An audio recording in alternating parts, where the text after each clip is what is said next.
What we need to do is start to organise workers on a transnational basis. But are they doing fixed-term contracts or full-time contracts? Full-time contracts, right? Okay. We're still taking on agency as well. Okay. Stop. Yeah, probably a couple of points. Okay. I'll try and keep it relatively brief, Chair. I will concentrate on the industrial dispute. If they don't want to consult on it, and you've got a grievance procedure there that contains a status quo clause that says no change to terms and conditions until such times as the procedure is exhausted, that's a pretty powerful tool. My name's Scott Walker. I've worked in the meat industry for over 25 years. I'm currently employed at Vion Food Group, Cambuslang. It's a poultry site employing approximately 350 workers. I'm on full-time release there for trade union duties and activities as a United Union convener.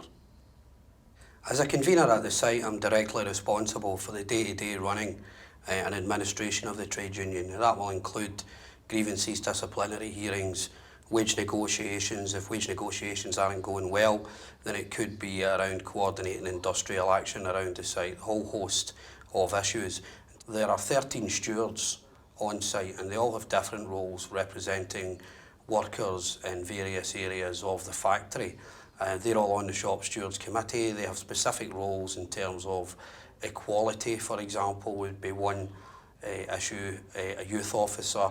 So there's a whole division of labour there. It's certainly not about an individual, it's about a team. Yeah, well, I started in the meat industry over 25 years ago. I came into the site as a process worker, which basically means anything within reason that the employer can ask you to do. I worked in a whole range of different processing lines across the site. Cold, wet, noisy, very physically intensive labour.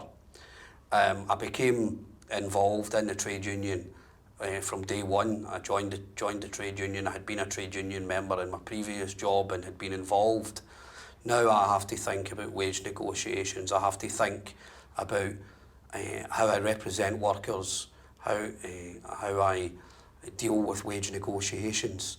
And in some sense, it's easier to do that because you're not involved in the physical labour that you once were.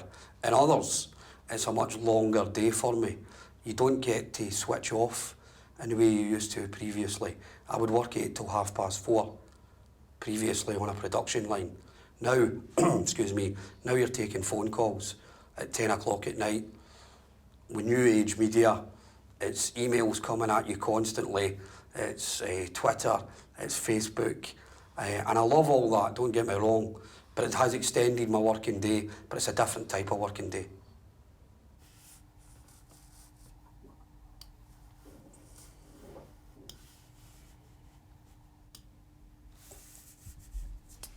This is a demonstration outside Brown Brothers. Brown Brothers are a meat company.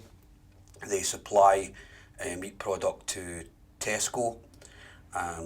Brown Brothers were trying to force their employees to clock in and out every time they went to the toilet.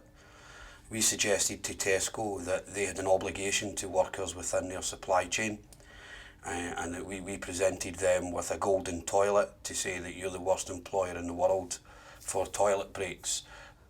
I think one of the biggest difficulties we face is the casualisation of labour across the industry.